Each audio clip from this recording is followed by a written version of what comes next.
Hello.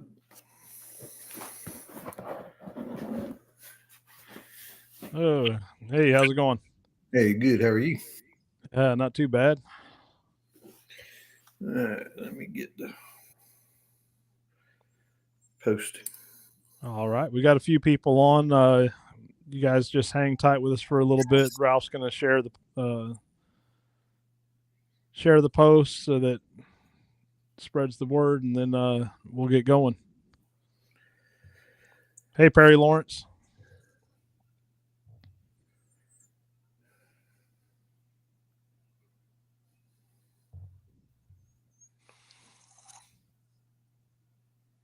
Hey, Michael Beck. I would actually just tried to call you, and I couldn't get it to go through.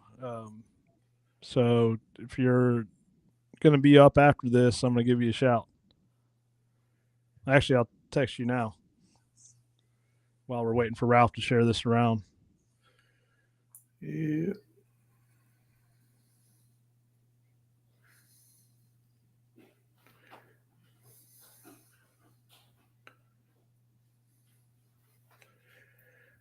Man.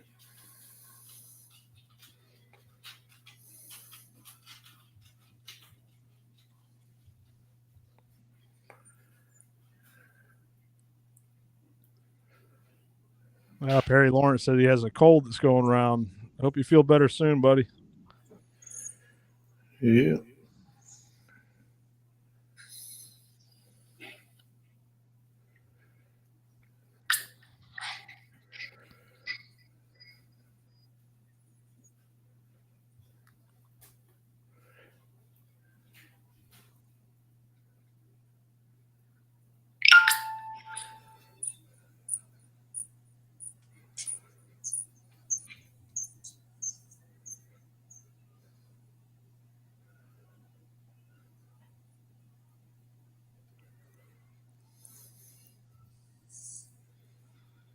All right, let's see.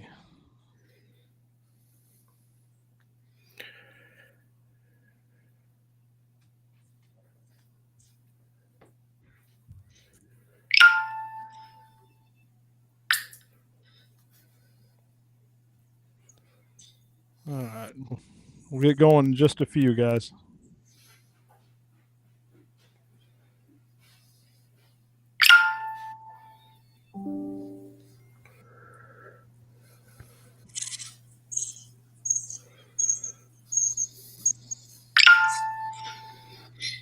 Hey, what I'm doing is check one of those like Florida blood trailing and make sure it's on there.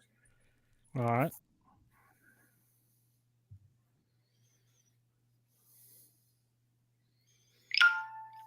Yes, it is.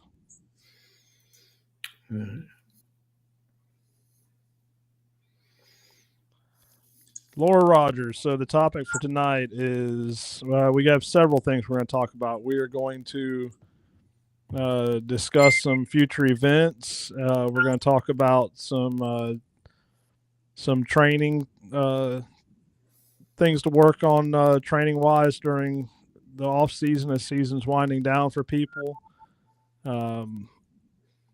So quite a bit, and of course, answer everyone's questions. But those are going to be the main topics. Some future events and some kind of recap of some stuff from this past season, as well as some training topics.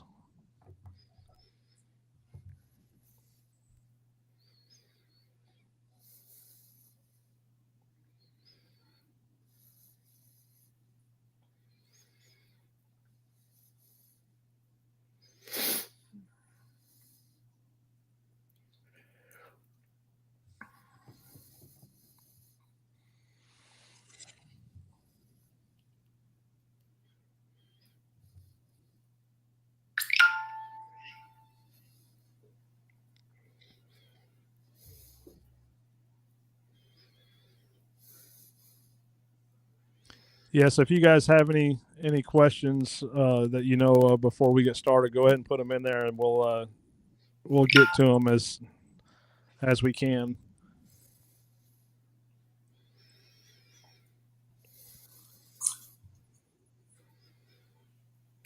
Hey, what's Stacy's group? Tennessee. Is this Tennessee or North? No, it's Tennessee. Okay, I got it. All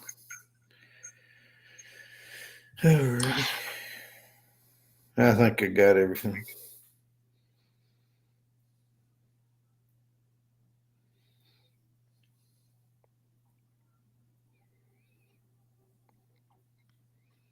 We should be good.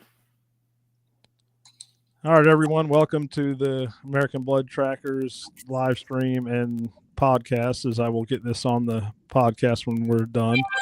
I'm Kenny Mullins. We have Ralph Bennett, and we will have a guest joining us later on.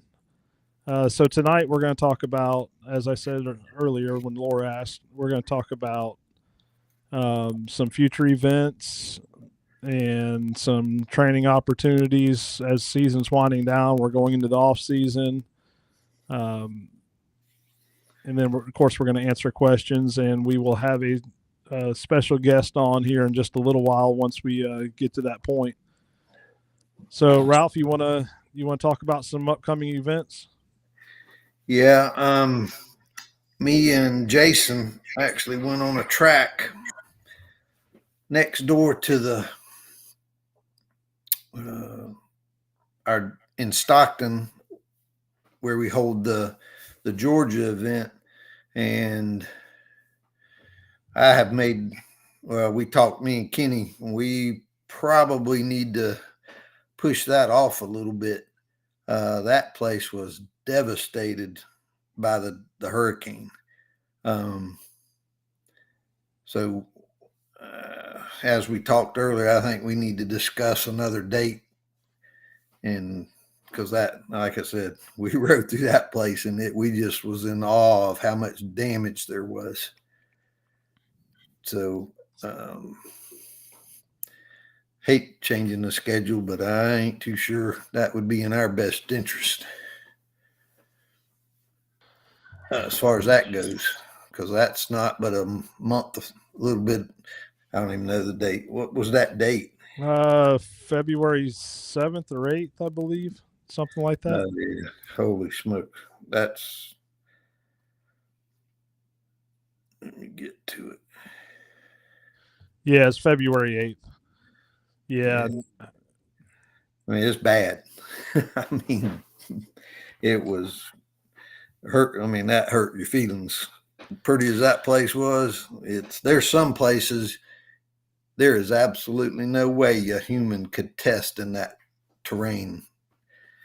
We didn't. Yeah, and just to kind of let everyone know, it's not that we're dropping the ball and haven't went out there and checked.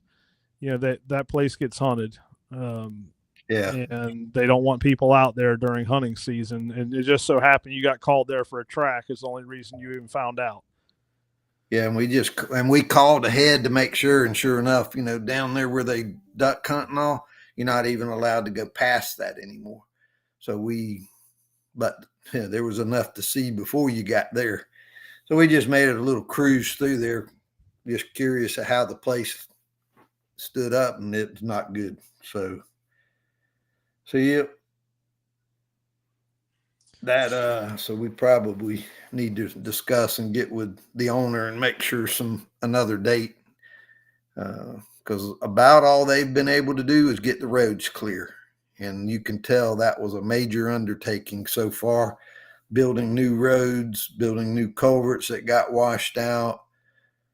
I mean, I think we need to just talk to him, because I can tell there's a lot of work going on currently also. And so I don't think we ought to push that on him right now anyway. Right. Yeah, I think that's the best bet. And as much as we hate to inconvenience anyone, I think everyone would be understanding. Yeah. I can tell you just based on, where I live. And of course, Ralph, I went up there and helped Jason. So I seen the Homerville area, and, it's bad. It was bad on the coast. So many people lost homes, but one good thing for us is we did have Idalia last year that took out the majority of the trees. But you get up there to Valdosta, Statenville, Homerville, they didn't have that. So when this storm came through, it really wiped out trees for them. So that would make I think Louisiana's next. Yes. Louisiana, which Randy Duvall will be sharing that. He's the one hosting that, so he'll be sharing more to come. But right now it's looking like that weekend of the 22nd, which I'm sure we'll have some testing on the 21st. They mentioned possibly even on the 20th. Yep. So look out for on Duvall Catahoulas, and of course we're going to share information as it comes out. But we do have those dates. It'd be the weekend of the 22nd, and then the next weekend we will have our Florida event in the Panhandle in Kynard, and that's going to be a big event. We have we're going to have a concert there. Yep. Kinsey Wheeler. If you guys don't know who Kinsey Wheeler is, you need to look him up. He was runner up on the Voice. I can't remember what season now.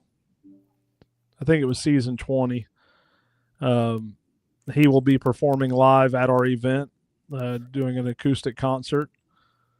So Randy Duvall just commented and said registration for his event starts January 1st. Cool. So then we'll be going back to Iowa in April, and then we have Pennsylvania coming up. It'll be last weekend in May, so that the seminar portion will be on the 31st. You missed the Alabama, I think, didn't you? Oh, yes. May 2nd. 2nd through the 4th. Yep. So we got a lot going on, and then like I said, we'll update everyone on the change for the Georgia event. Also, everybody needs to look at the website. We've at the new testing amounts. So with Randall coming up, Randy, look at those, and we'll get with you on that also.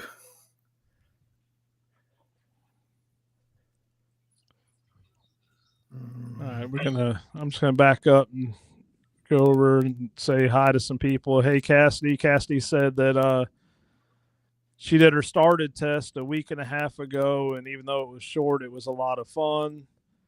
She said her and Kayla were running behind China Boy. And let's see.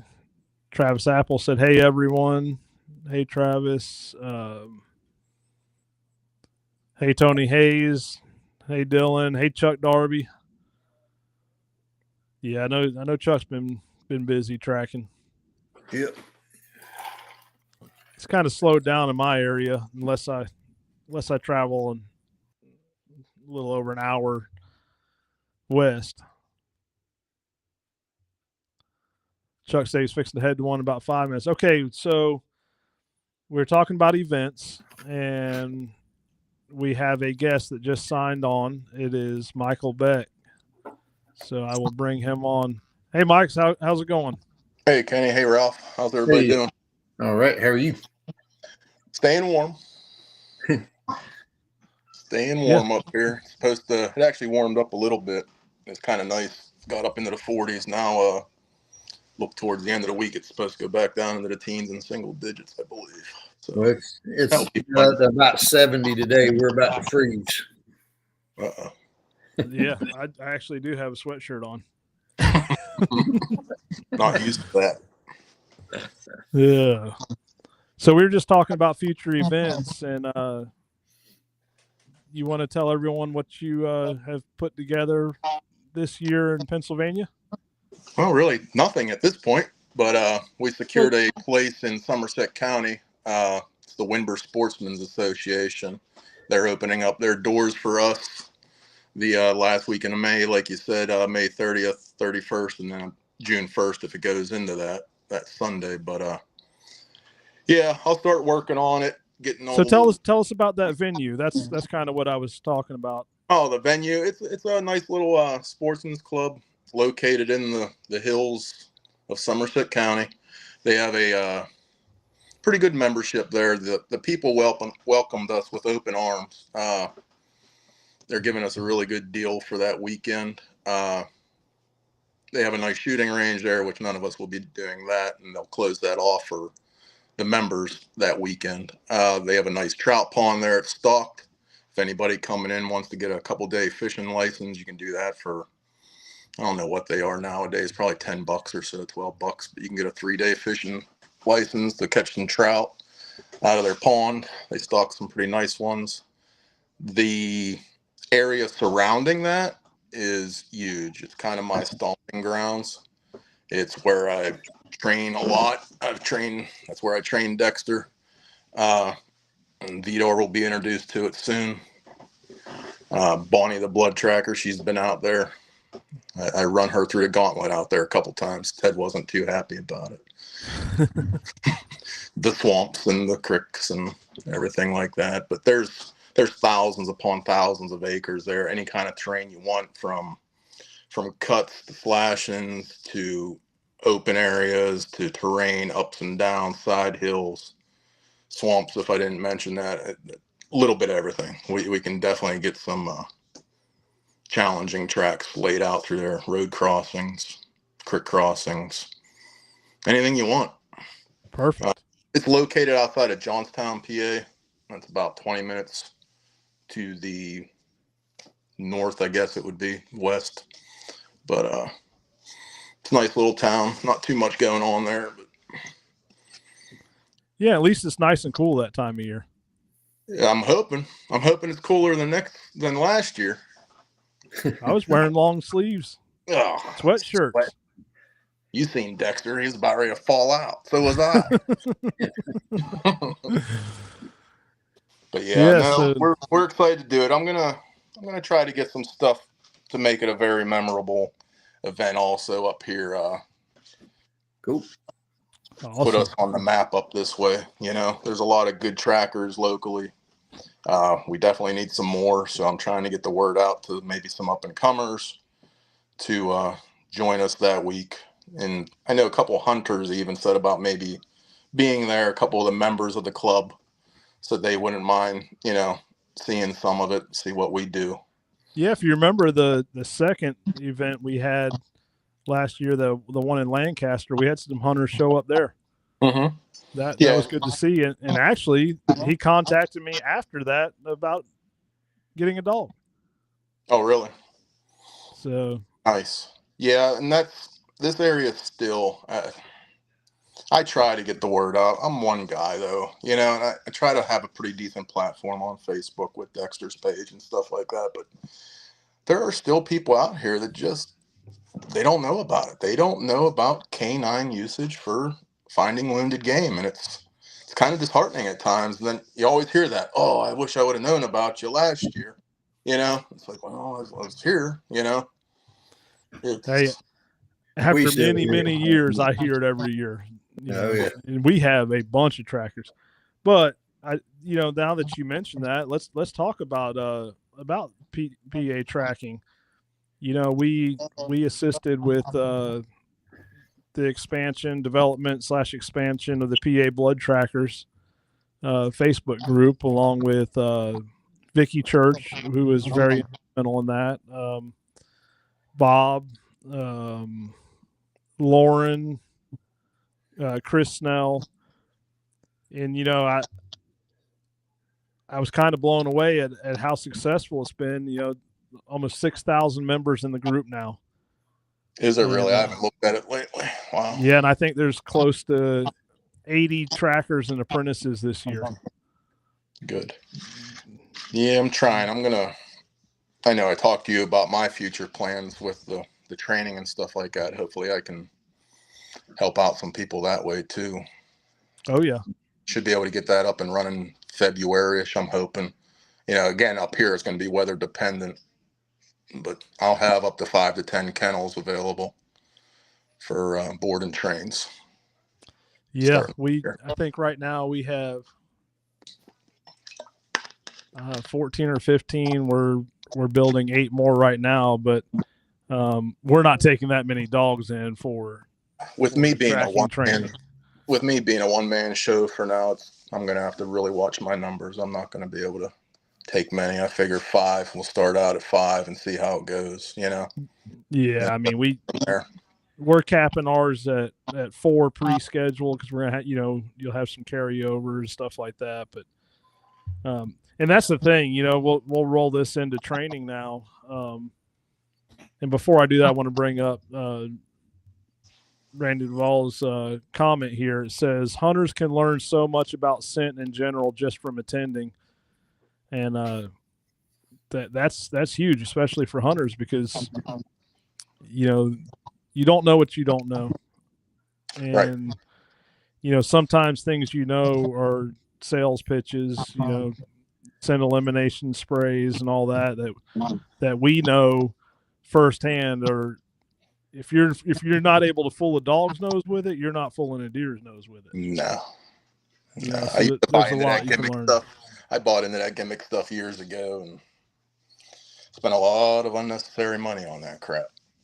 Oh yeah. And I started learning how to cheat the wind and learning thermals and learning terrain and how it reacts and throwing out that milkweed, watching that wind swirl. Yep. It's a lot to learn out there, and that's a lot of the. I don't want to really say this too much, but a lot of the trackers out there, they don't take a lot of that into consideration, especially the new ones that really have no woodsmanship. There's a lot to learn out there. Oh yeah. Yeah. And woodsman is so important in this. You just can't. I mean, yeah, we teach everybody trust your dog, but the human factor has to be there too. Well, y'all can't really do it up there. It's hard, but down here we get into base situations a lot, to where we're baying live deer. You better have your wind in the right, travel with the wind in the right direction, or you're going to bust. You're going to be the one that screws up a bay, not the dogs. Right. That's right. We come up on a couple live ones this year. One, I don't know how it was still alive. It's it still boggles my mind, but it's the rut. It was the rut. It was the rut. It was the rut. And that's what I blame that deer being still alive on. I mean, it was a gut, liver, one lung. And I gave it 12 hours because of the multiple systems being involved. Well, when Dexter about put his mouth on it, it decided to jump up and take off another 300 yards. Found it next morning. So yeah, the rut. We all know that. It's just insane. I fell and lost my lead.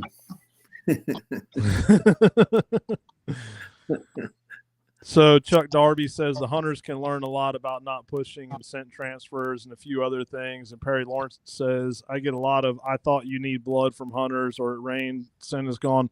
So there's definitely benefit, for the hunters to go to attend these. And you know, something I added, or I am adding next year through the seminar portion, you know, we talk a lot about the dog's scent receptors and Jacobson gland, and you know, we talk a lot about the dog side of things, and we haven't spoke much about the deer. And so that's something I'm going to be adding in. You know, Michael, you saw last year I added a lot of stuff about deer at the Lancaster one, and you know, people really like that. So, you know, I'm gonna go more in depth this year. Reading the sign too is very important for us. I mean, it's an art. It becomes an art, you know. And sometimes I'm really, really spot on, and sometimes I am way off, you know. And I'll be the first to admit it. But it's what you see through experience, you know. Like, I learned a couple things this year, especially on the ham hits, you know, thinking for sure that we had a liver hit because of the darker presentation of blood, you know, and no, very much still alive. Had a wobble, but I've seen that 3 times this year. Yep. You know, and that was a big one in Lancaster. You know, and I keep going back to PA because you're from PA, but you also know, and you were there, the amount of people who are young into this game, and you know, me included. I'm fairly young myself.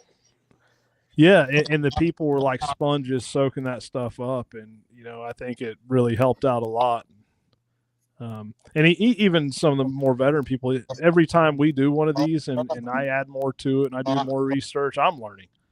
There's always something to take away. It doesn't matter, and that goes with anything in life. It doesn't matter where you are in your knowledge base. There's always something to learn.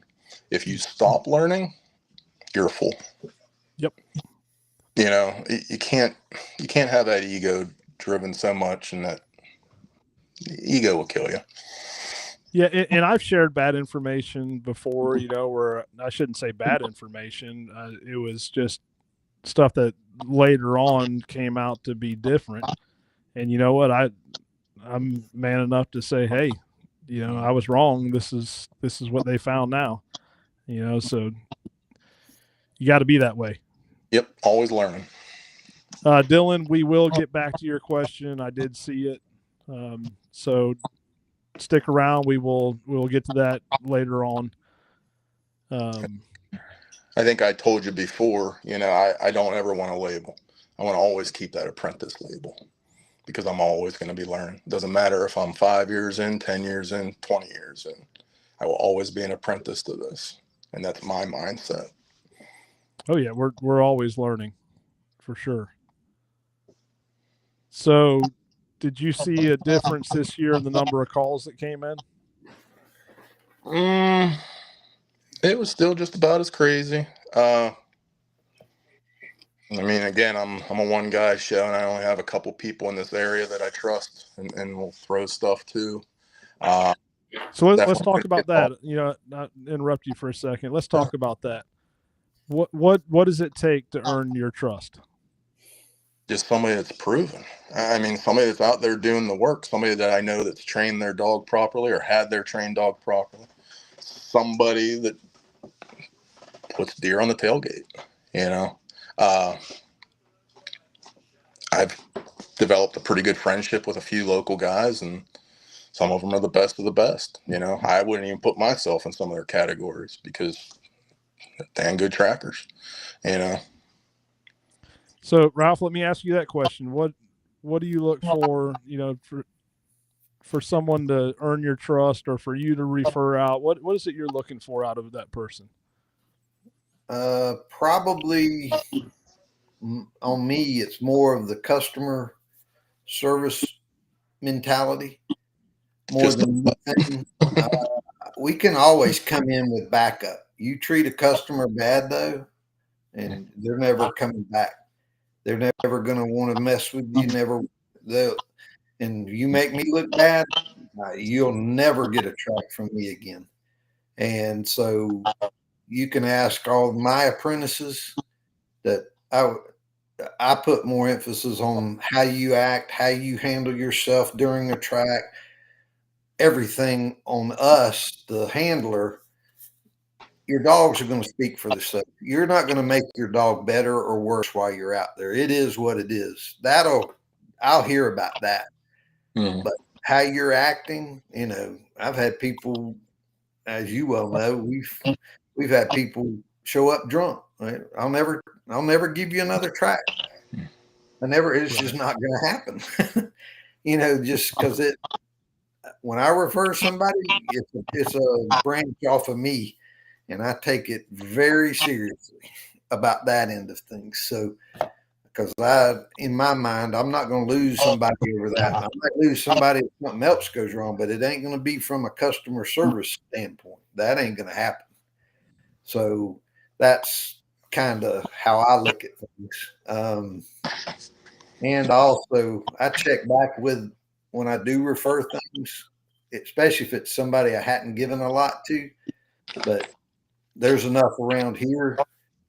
The main people that track that I know how they're going to act, they get all the referrals. But we've got enough around here that the ones that don't act right, they get weeded out extremely fast. Yeah, and you hit on the same thing. I refer out especially based on customer service, but some of the things that I look for, and I know you do as well, Ralph, is how does that person network with the other trackers in the community? Because if I refer out to someone, maybe I have to refer to someone who is new, but I'm only going to refer to that person that's new if I know that they're willing to call and ask for help, ask for backup, and remain humble. If you are not willing to call in for backup and you just think you know everything, or you just don't want to accept that you may not know and you don't want to call and ask for advice, I won't refer to you again. Sucks when you're the backup, you're the guy, and you're the backup guy. Like I said, we just need more trackers up here. That's the bottom line. Trying to make that happen. Right. Well, it's coming. I mean, look at how much the Pennsylvania community has grown. Yeah, it'll get there. But I wanted to touch on that and ask those questions because there are a lot of new trackers out there and a lot of new trackers that watch these lives, and they need to know, hey, you want more tracks, you want to get in with the more experienced people. These are the things that you need to be thinking about. And I've dealt with this with a couple of people in my area. I didn't refer any tracks to them. Why? Because I don't see them networking with their fellow trackers. They might have good dogs. They might be good trackers, but at the end of the day, we're all a team. Yeah. Hang on a minute. I think Darren just answered Kayla's question, but if you'd have been at the Pennsylvania event, you'd know where Michael's from. Oh, shots fired. Somerset County, yeah. She's been my apprentice. She's used to it. Oh, okay. I can't see the comments, so I'm not that techy. But yeah, there is an option for you to do that on your screen, but we'll read them to you. Anything. I think so. We have Bobby Little says he's a new tracker from PA. What area? I will let you know as soon as he responds. Probably out east. Everybody's out east. Up in the boom. Yeah, so that's because one of your comments in the beginning, some little hills. Yeah, to us, they're mountains. That bear track I run this year, it was hateful. Again, I know you guys will get on me because of the heat, but south facing ridge, straight up. And that sucker went straight up, and it was an old cut from about 10 years ago. It was brutal. Dexter actually shut down. Like, he was redlining. It was bad. My truck, whenever I got to it, read 109 degrees. Ooh, Lord. I was actually happy that he just stopped. Like, he laid down a last blood and was just like, no, I'm done. I was like, okay, good. Let's go home. Let's cool down. Oh, Altoona, good. You're not that far. Get a hold of me. I'll lend you a hand. There you go. So, Michael, I probably should have asked this before we got started, but share a little bit about yourself, your dogs, your background and everything, if you don't mind. Well, background goes back many years ago. I mean, not with Wounded Game, but I got into some dog stuff years ago whenever I was in the military with some search and rescue stuff. I was involved with the group down in Maryland. I was stationed at Pax River, Maryland. Who, me? Who froze up? Mm-hmm. I have no idea. We good? Yeah, you're good. But then, let's see now, 4 seasons ago, I botched a shot on one of those public land giants in Pennsylvania, and I really haven't hunted since. I filled that swamp with tears over 4 days of looking, and at the base of that tree, I asked for guidance, looked to the heavens and asked for guidance, and that's how Dexter came about. I've been putting my heart and soul into that since. I also train dogs. I guess you can say, I don't like saying this word, professionally. I train dogs. I try to help people out with their dogs, try to train the people to have a better dog. So let me, for those tuning in that may not know, tell us about your dogs. What breed are they? And Dexter is a Labrador Retriever, a very high energy Labrador Retriever. He's a silver. He's a mutant lab. He will be 3 years old. What's today's date? Oh, crap. I missed his birthday. 30th. His birthday was 3 days ago. He just turned 3, and we just finished up our 3rd season. He was tracking at 9 months old and was doing very well. And it's gotten better and better every year. This year, a couple times, I couldn't believe the dog that I was watching. His pace slowing down, not being a complete nut, dragging me through everything, actually being courteous.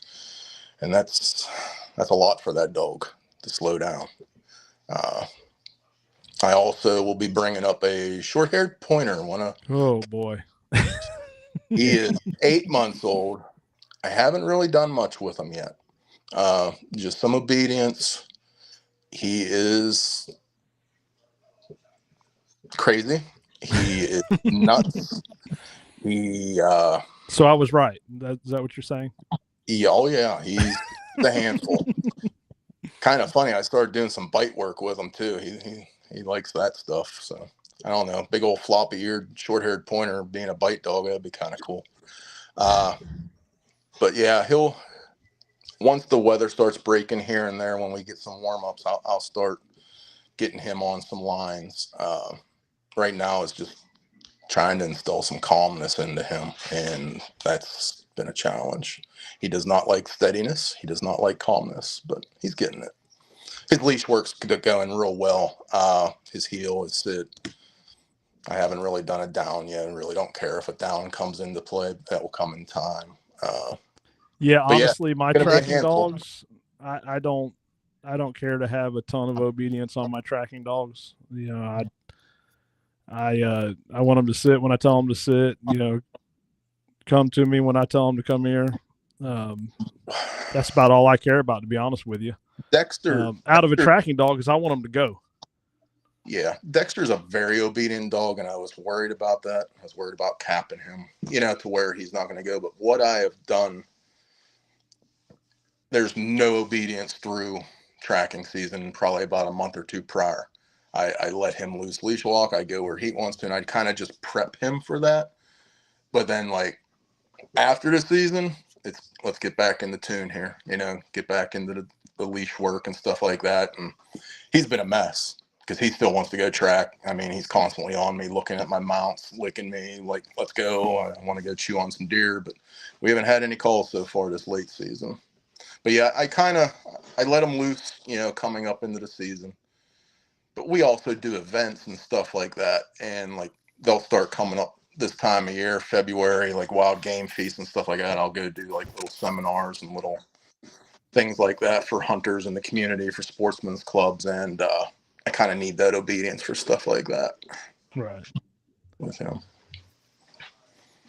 But don't worry, you've seen it. He'll still pull me through everything.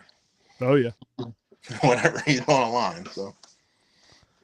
All right. Well, we're gonna get to some of these questions real quick. Let me go back to Dylan. All right. I know all this won't fit on the screen. Anyways, it says, question for when you guys start taking questions. Had a track this year, hunter shot with crossbow, pass through. Deer immediately hunched and walked off, never once ran. Hunter was able to watch the deer walk 250 yards across cut bean field over 2 hours before dark. Very minimal blood. We came in at 26 hours. Dog acted like there was 0 sense, so we circled every single area that made sense for the deer to go. Hunters never tracked past where they visibly saw the deer stop. I had a very seasoned team come in behind us, and his dog did the same thing. I am assuming this was an intestinal shot, not a gut hit. This was also a roaming buck, so I'm assuming he went home to die. How would you find this one when 2 dogs could not lock onto it? Any training tips to get the dog to lock onto intestinal hits in the future? Good luck. Let me know when you find out. Yeah. Sometimes it will, sometimes it won't. Yeah, I mean, honestly, you have to remember there's a lot that goes into it. Can you train for that? Yeah, if you want to train a dog to run live, healthy deer, that's what you have to keep in mind. An intestinal hit, it takes more time for that health to start declining. It takes more time for infection to set in. So essentially they're a walking healthy deer until that happens, and a deer, especially during the rut, has really high levels of vitamin K1 and K2, which is a super clotting agent. And then you have, they produce the endorphins, which is basically a morphine, so they literally produce their own painkillers, and you add in the rut, and it's a recipe for a disaster. So there's not much you can do there. No, straight intestinals are rough because there's nothing else involved. We tracked one last season out a mile. Left shaking my head. I was down in the Maryland. Went home a month later. That buck showed back up on camera. He was still alive. He didn't look good, but he was still alive. Oh yeah, that's what I always fall back to until like with my apprentices, when it quit, it's acting like a gut shot. It usually isn't a gut shot; it's the intestines. And most, even smelling an arrow or doing things which I always try to smell versus look at it. It's unbelievable. The hunters that think an intestinal shot is gut. You can smell the difference, and smelling that arrow is crucial to determine that a lot of times. And a lot of times I've went on one thinking it was gut and didn't smell it or didn't look at the arrow, and it starts acting totally opposite of a gut shot. Dogs can't track it hard as can be to line something out. And I'm like, let's go back. I need to go back and look at that arrow. Sure enough, it goes back, and it's an intestine shot, and no wonder the dogs were having such a hard time. Mm-hmm. So Yeah, they're rough.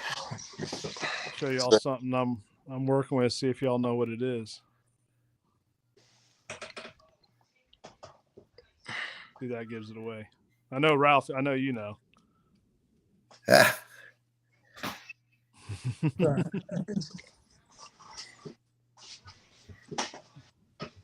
Oop, wrong way.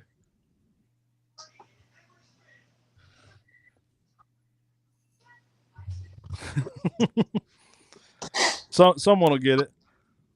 So we'll move on to a comment from Darren Miner. It says, I had a push deer in the rain track this morning, shot yesterday evening. It went nearly a mile from being pushed, but kept bleeding, so the hunter kept tracking and said, we got it. Got to love those tracks. Of course he did. Of course Fritz did. Darren, your check's in the mail for those shoes. So Tony Hayes says, I'd say as a new team this year, to get referrals from Kenny and Stacy made us want to be a better team. I almost felt like an extension of them. We found several that was referred. Yep.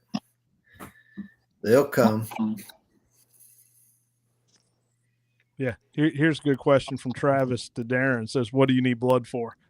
All right, let's see. All right, Ben Bruce has a question.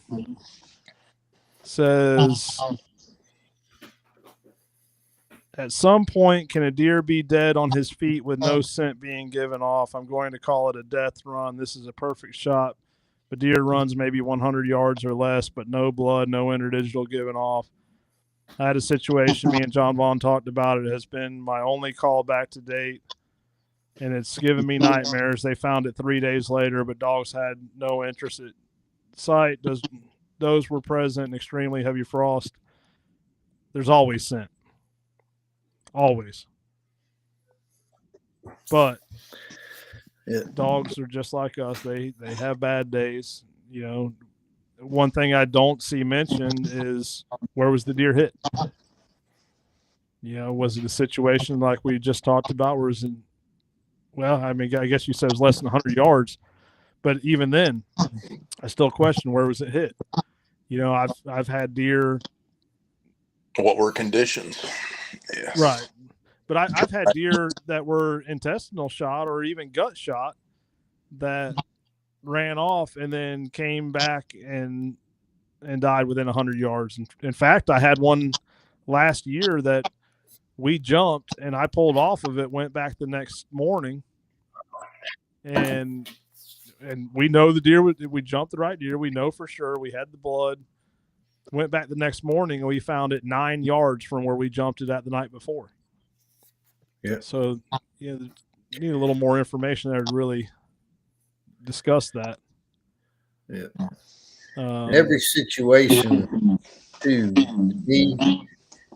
you can use statistics a lot, but you can't say every time a certain type of hit is going to act a certain way. And I had one this morning, straight liver shot, just like a bullseye.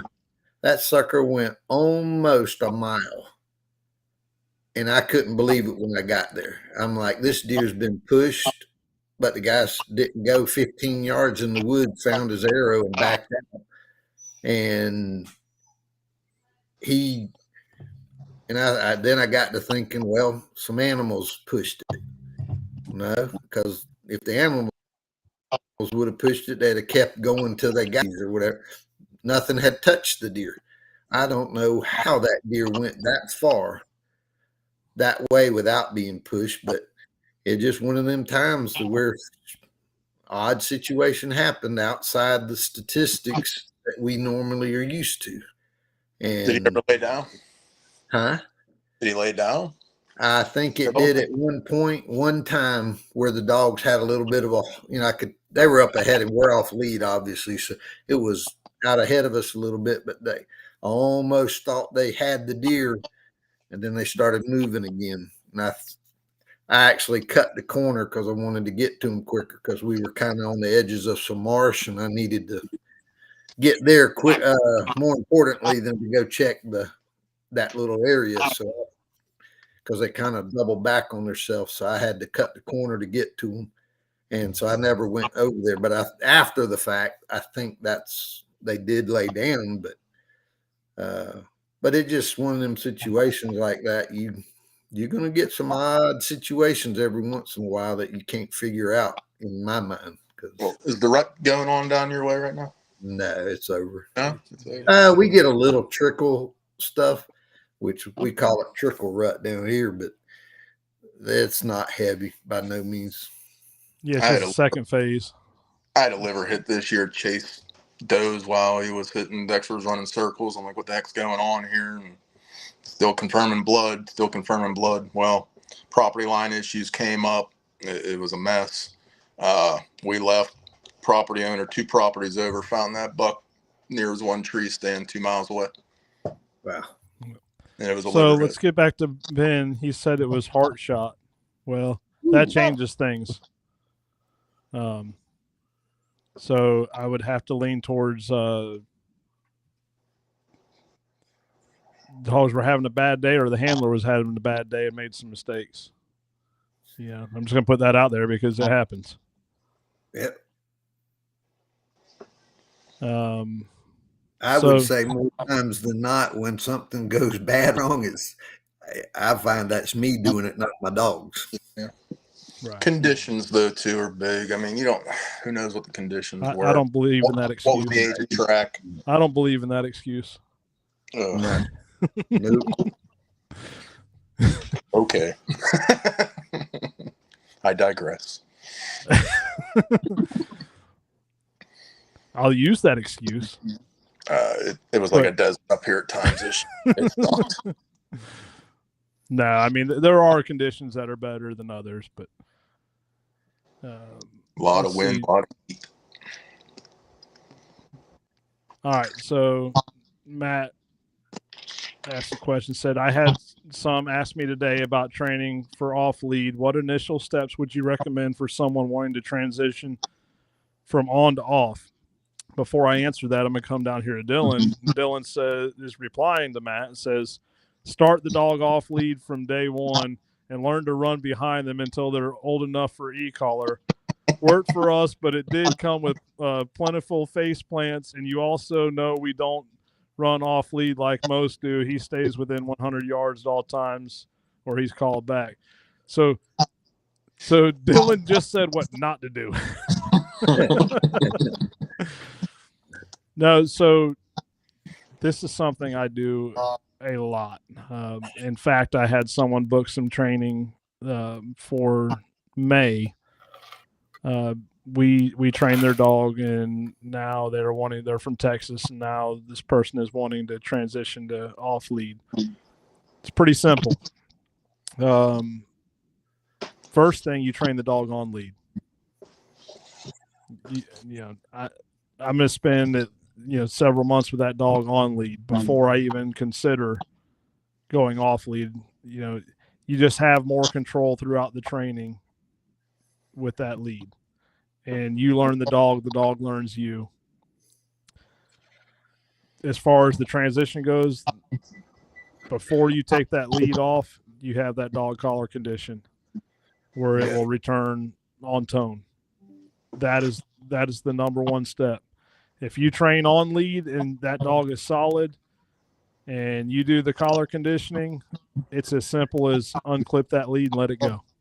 Yeah. It knows what to do. You'll find out what your dog's made out of. I would love to see Dexter run off. You need to come. Well, you can't come down here. It's too hot. Believe me, I've thought about it, and there might be a trip next year scheduled to come down. Come on. Yes, sir. Because I honestly thought about doing it this year. I'm thinking about at least coming down to one of the events. Yeah. Come on. Wish you'd at least be in the Carolinas or something, not the whole way down in Florida. Hey, the Florida event will be a good one. Kicking it around. You're going to have a concert. Kicking it around. I got to see come down at the first of the season, and you got a place to stay, and you can get all the tracks you can handle. I got to snake aversion on Dexter still there. Huh? I still got to do some snake aversion training. I haven't done that yet with the dog. Yeah, I don't either. I did one. Yeah. So let's see. while we're on the topic of on lead to off lead transition, let's talk about this for a minute. Perry Lawrence says, I know all about on to off lead. Yeah. So I think his lead's for sale right now. I trained Perry's dog, and we trained him. We trained him for off lead. We went through, I think with Jed, it was about 2 months of training on lead, and then we transitioned to off. So I knew before Perry even got the dog, because I trained him for another guy. And so I knew that Jet was capable of it, that there was no issues there. Where the issues came in was Perry. And I know Perry won't mind me saying this, because he would, if he was on here live right now, he would be saying that same thing.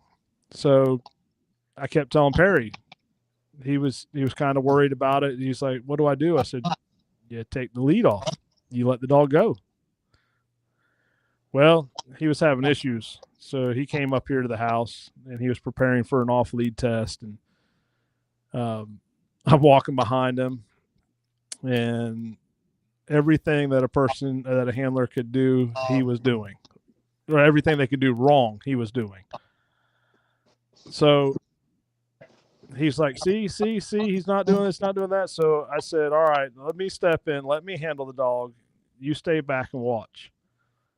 And he was tracking fine.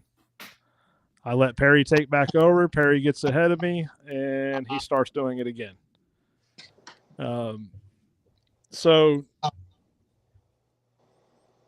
the biggest thing is trust your dog. Your dog.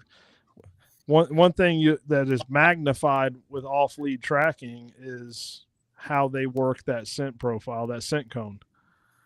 A dog is not necessarily going to be within 30 feet of that line, especially depending on breeds and how they work. You got to let the dog work. You got to give the dog room. I see more people pushing dogs off lead than I do on. Yep. Which you would think would be the opposite. But it's, they don't give the dog room to work. Still a challenge. To me, most people have. Well, go ahead. I'll come to you later. That's right. But that I think if Perry was on here, he would say that was his biggest mistakes, and we see it all the time because we train so many dogs and so many people, and that's the number one thing. Everyone talks about trust your dog, and that really comes into play off lead. You really got to trust the dog, give the dog room to work. More, I shouldn't say more so than on, but you're gonna have that dog get off the line more off lead. And by me saying off the line doesn't mean that they're not trailing, but they just may be working things in a magnified level. Where, let's say you lay a training line and you know where that line is, and you hold that dog to the line more than you realize. Well, you have scent drift come into play, and you're holding that dog back, and you don't even realize it. And the dogs learn to work within that 30 feet. Well, now it might be working over there 20 yards. So there's more handler side than it is the dog side. Collar condition and cut them loose once they're trained. Once you have a good result.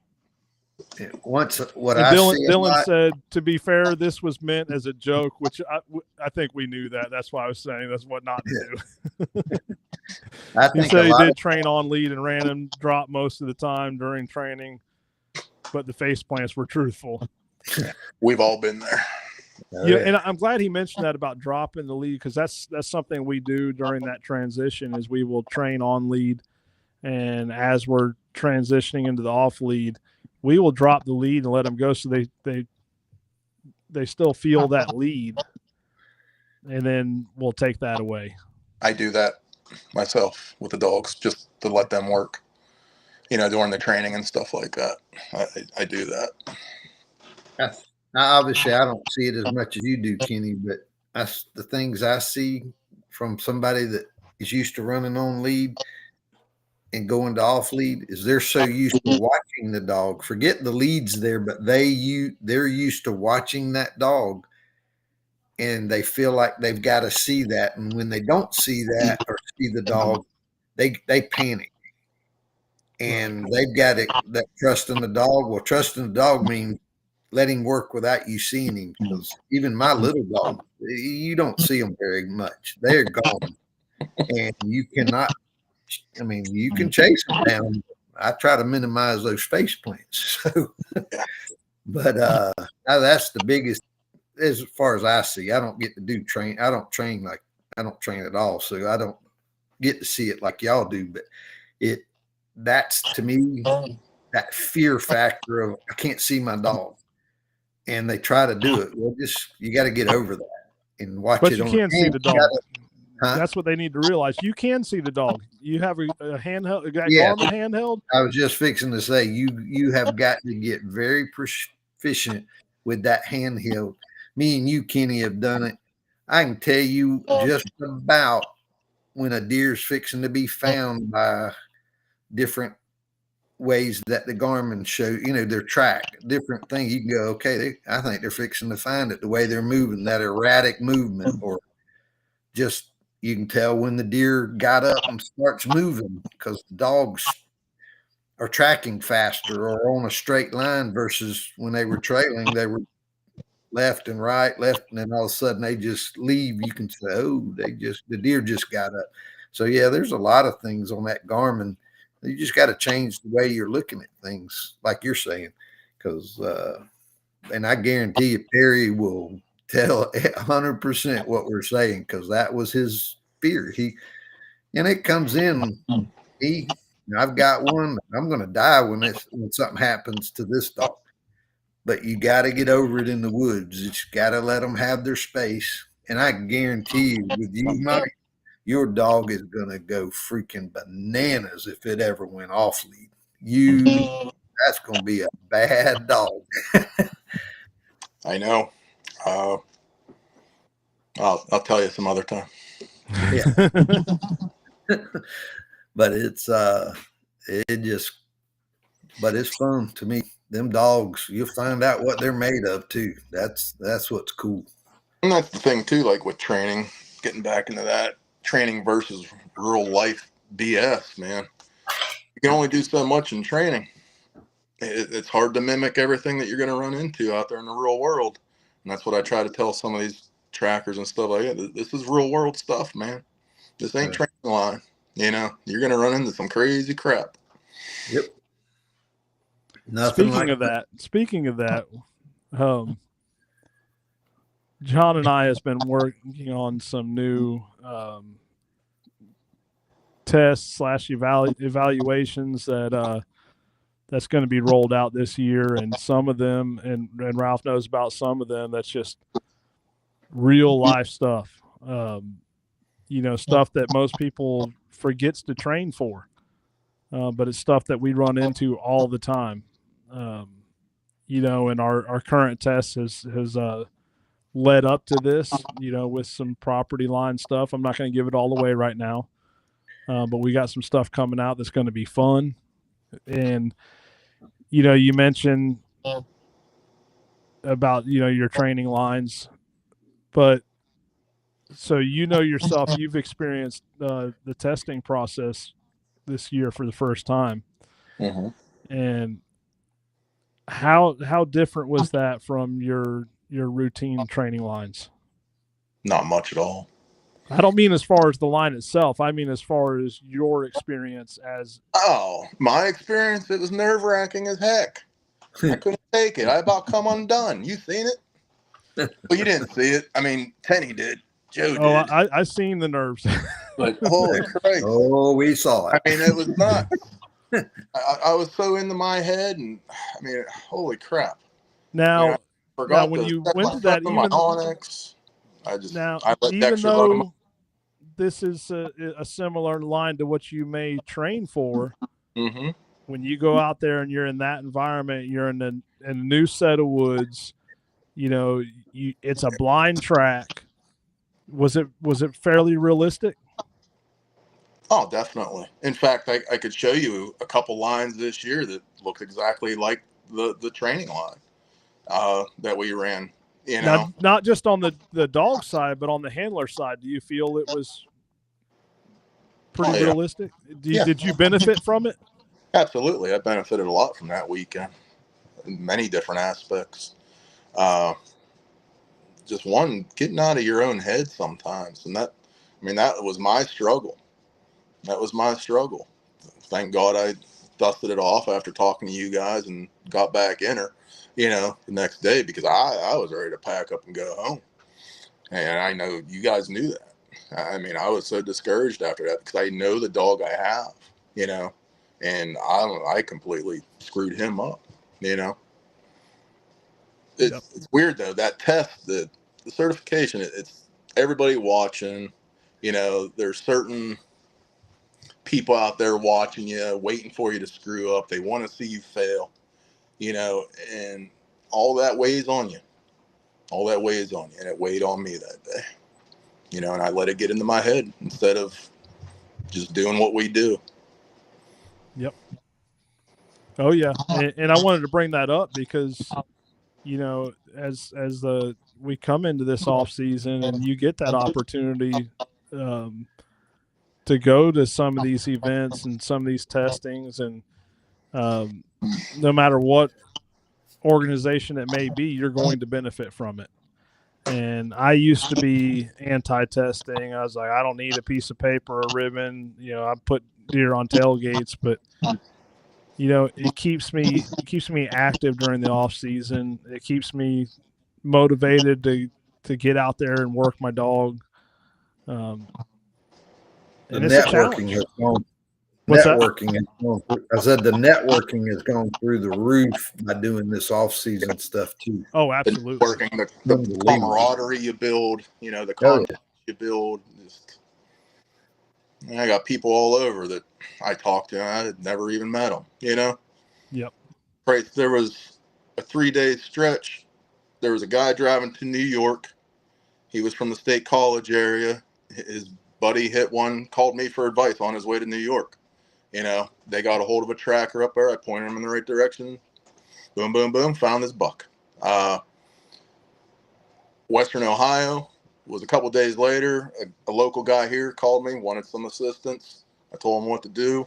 Told him if he needed a dog, here's the network. I didn't know where Joe ran or whatever like that, but I gave him Joe's number.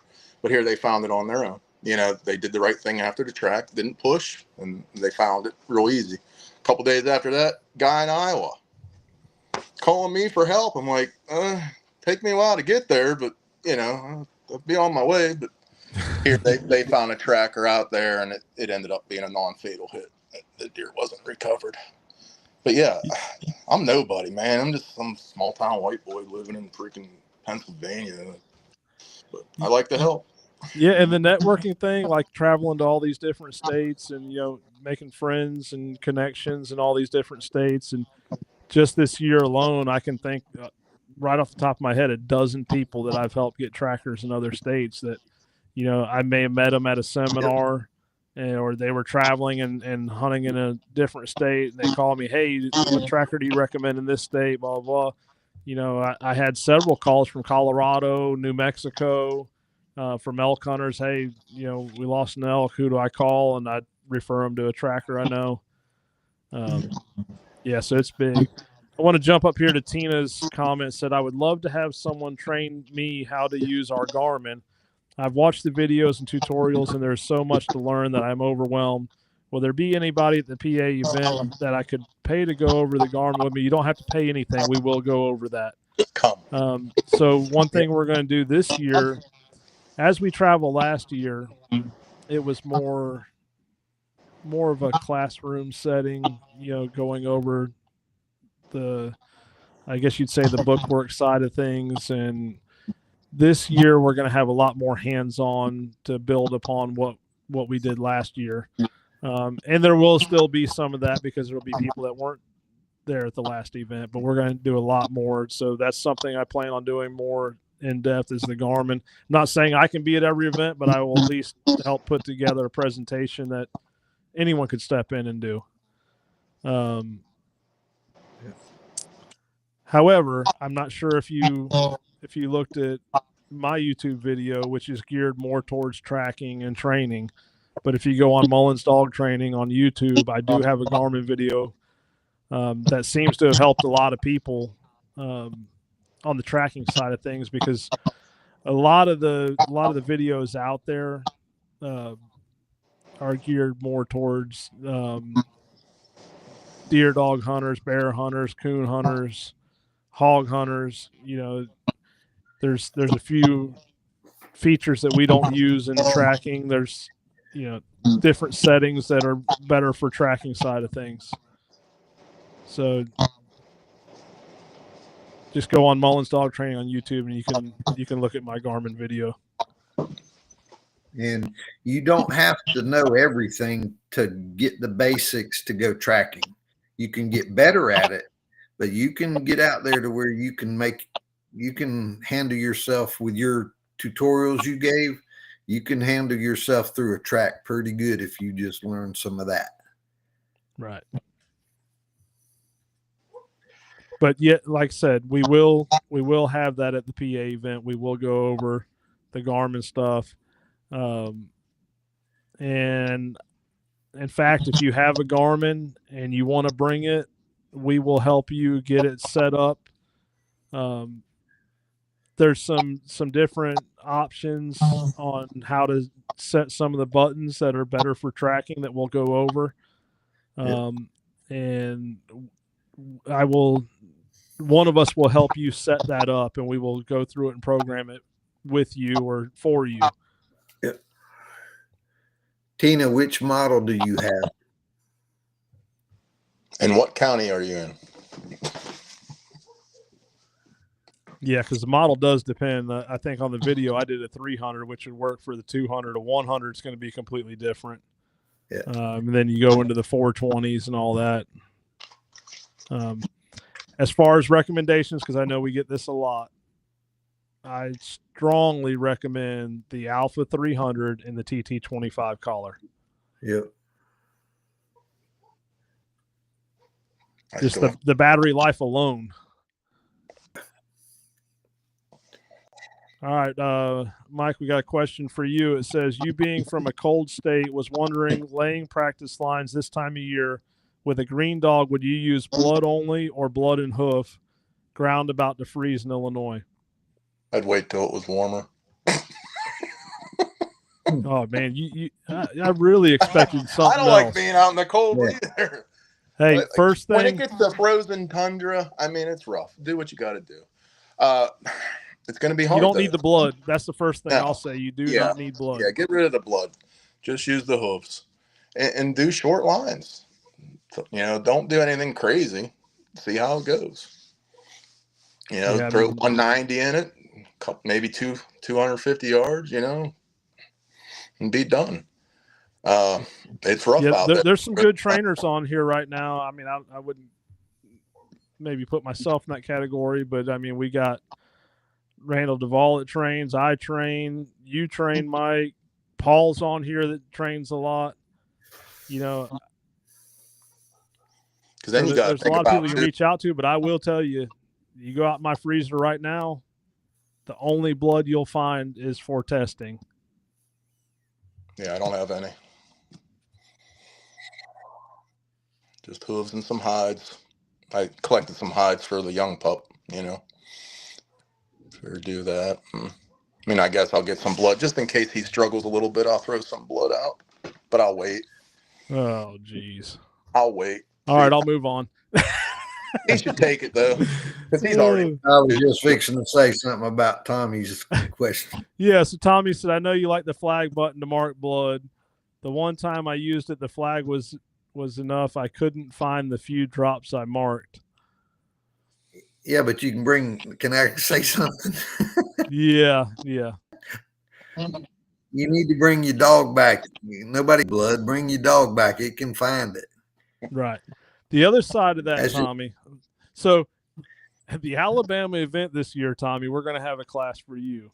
The part of that hands-on is marking it with your handheld, but also there's other ways to mark it along with your handheld, because the handheld will get you within a few feet of where you marked it at, but sometimes a few feet isn't enough at night and you're trying to look around and you don't have the proper light that shows the blood.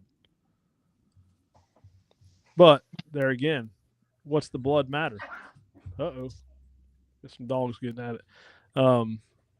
Sounds like you need to quit worrying about the blood and worry about getting your dog, like Ralph said, get your dog to the area, let the dog work. Yeah. She has the Alpha 100 and TT15 collar. They make flag and tape too. That's where I was getting at, Ralph. So the Alpha 100, I do not have a video out on it right now. I will work on that. I don't know if my son left his 100 here. If not, I will borrow 100 and I will do a video on it. I will say this, keep in mind, the Alpha 100s are no longer supported by Garmin. So there won't be any future updates. There won't be any parts made anymore for that. So I would strongly encourage looking at a different option for the future. Use it while you have it, but just keep in mind that they are basically a ticking time bomb at this point. Once they go down, you have limited options. Yep. Same way with the collars, ain't it? Yes, the TT15 collar is the same way. No longer supported. And as soon as you switch, you will wonder why you didn't switch a whole lot earlier. That's right.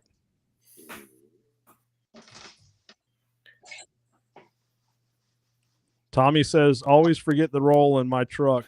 Well, Tommy, we're going to have another class on what you should have in your backpack that I don't carry, but Ralph will tell you what you should have in your backpack.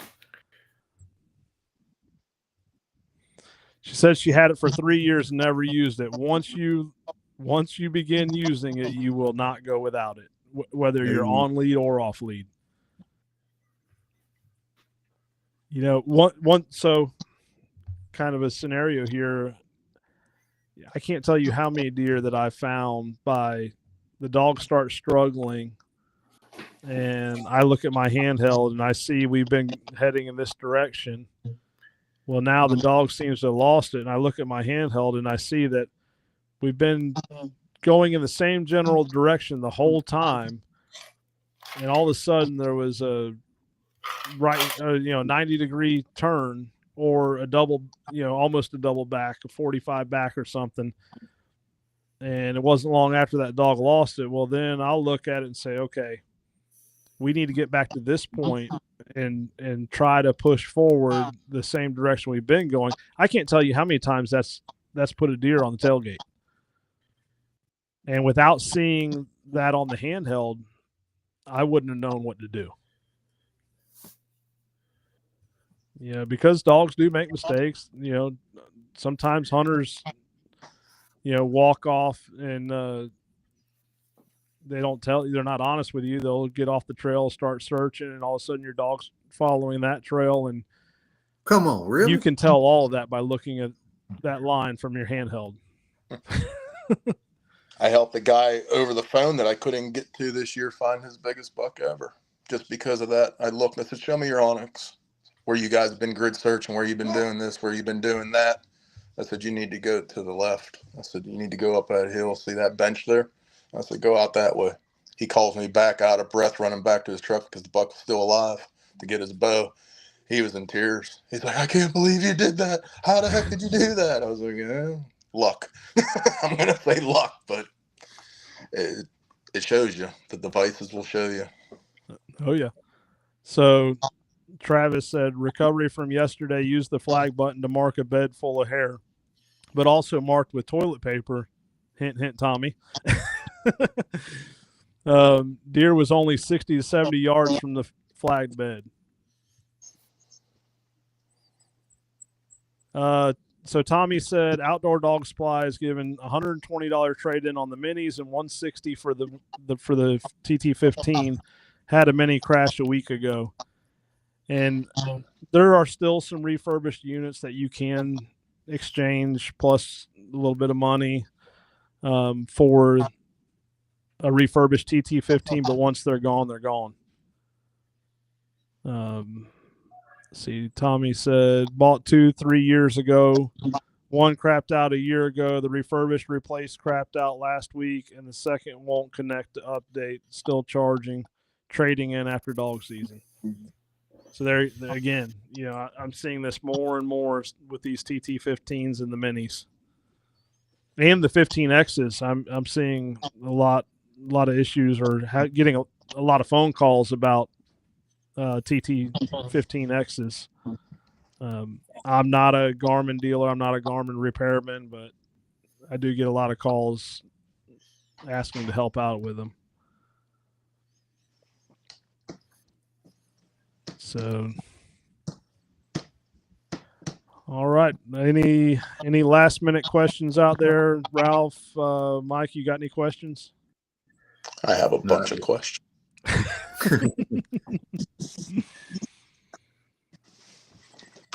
But none for right now. There was something I was going to ask you earlier, but it's gone. It will come back eventually. Are you saying you're getting old? Oh, no. How are your conditions down there with this hurricane crap that you've been dealing with? What kind of crap did you guys run into because of that? As far as tracking? Yeah. Ooh. Loaded.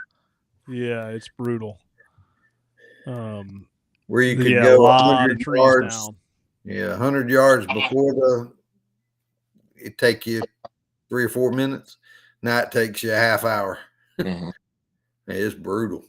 Yeah, I'm not in it as bad as they are. I just hit the fringes of it because I can get over to it in a decent amount of time. But I've been in it before. Oh, it's brutal. I mean, I figured. My dogs don't have as big a problem because they can go under. They're little. Right. Me, oh, it's terrible. Yeah, so I was out running hog dogs the other day. I know we're talking about tracking, but this tell you about conditions. And we had the dogs split up in 3 different groups, and one of my dogs had held up at about almost 3/4 of a mile into the block. Well, we went to, and he was sitting still. We headed to the other groups. Anyways, about 2 hours later, I look at my handheld, and that dog is still almost 3/4 mile in that block, hasn't moved. So my first thought is something's wrong. He's not barking, blah, blah. To go, I think it was 0.71. It took me about 2 hours to get there. Wow. Yeah, climbing over trees, under trees. And something else that people doesn't think about is when you have these blowdowns, especially when they're in creeks or rivers, that blockage creates more flooding. Mm-hmm. Well, that new flooding, you step in it and you sink to your thighs in muck. So it, like I said, it took me about 2 hours to get in there, and turns out the dog was there on a hog. But anyways, coming back out was just as brutal. It was, and then coming back out, I thought, oh, I'll go a different route and it'll be easier. That's where you make mistakes. Hey, Kenny, you better go the same way you came in. Yeah, I'm probably fixing to die, and my cord is downstairs, so I can't even make it. So. Well, we've been on a while, so I want to thank everyone. I want to thank you, Mike. Yes, thank you for having me. Good to see you, Mike. Yep, you guys too. All righty. Well, we'll be back next week. We're going to go back to Tuesday, or want to leave it on Monday, Ralph? Yeah, we lost him. And he's gone. Nah, I'm okay. Oh, there Just you are. You want to leave it on Monday, or you want to go back to Tuesdays next week? it doesn't matter to me. All right. We'll leave it on Monday. So we'll see everyone next Monday. Alrighty. See y'all later.